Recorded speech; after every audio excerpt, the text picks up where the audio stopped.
ভারতের জাতিসংঘের শরণার্থী সংস্থা ইউএনএইচসিআর নিবন্ধিত 5 রোহিঙ্গাকে বাংলাদেশে পুশিন করেছে বিএসএফ। কুড়িগ্রাম সীমান্ত থেকে তাদের আটক করেছে বিজিবি। আটক ব্যক্তিরা একই পরিবারের সদস্য এবং ভারতের আসামের মাটিয়া রিফিউজি ক্যাম্পে বসবাস করছিলেন।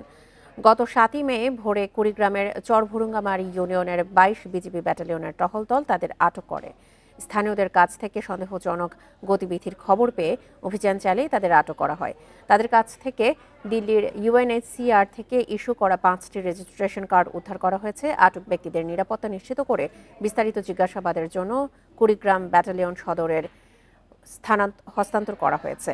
আটক পরিবারটি দাবি করেছে বিএসএফ তাদের জোরপূর্বক বাংলাদেশে পুশিন করেছে।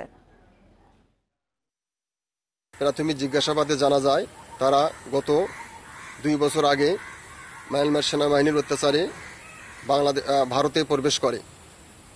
সেখানে তারা 2 বছর মাটিয়া নামক একটা রিফিউজি ক্যাম্পে ছিলেন এবং তাদের 5 জনার 5টি রিফিউজি কার্ড রয়েছে।